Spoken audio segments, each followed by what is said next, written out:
आत्मविश्वास की कहानी। एक असंभव सपना। राजेश एक छोटे से गांव में रहता था। उसका सपना था कि वह एक दिन बड़ा आदमी बने, लेकिन उसकी सीमित परिस्थितियां और साधन उसे रोकते थे।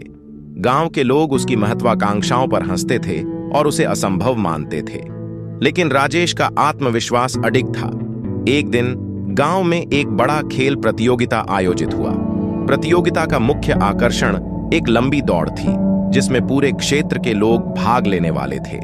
राजेश ने तय किया कि वह इस दौड़ में भाग लेगा, भले ही उसके पास कोई विशेष प्रशिक्षण या अनुभव नहीं था।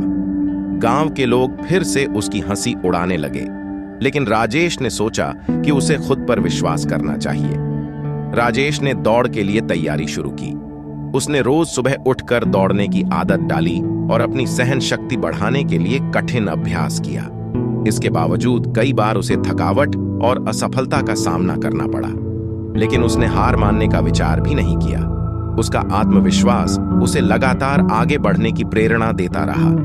प्रतियोगिता का दिन आया। गांव के लोग, जो पहले राजेश का मजाक उड़ाते थे, अब उसे एक अविश्वसनीय चुनौती के रूप में देख रहे थे। दौड़ शुरू हुई और राजेश ने अपनी पूरी ताकत लगा दी। पहले कुछ किलोमीटर में ही वह पीछे हो गया, लेकिन उसने हिम्मत नहीं हारी। उसकी आंखों में एक मजबूत इरादा था और उसका आत्मविश्वास उसे धीरज बनाए रखने में मदद कर रहा था। दौड़ के अंतिम चरण में राजेश ने देखा कि सभी प्रतियोगी थके हुए और लगभग हार मान चुके थे। उसने अपने पूरे आत्मविश्वास और संघर्ष को एकत्र किया और तेज गति से दौड़ने लगा। एक एक करके उसने सभी प्रतियोगियों को पछाड़ दिया। अंततः वह पहले स्थान पर पहुंच गया। राजेश की जीत ने सबको चकित कर दिया। गांव के लोग अब उसकी सराहना करने लगे और उसकी सफलता को एक प्रेरणा मानने लगे।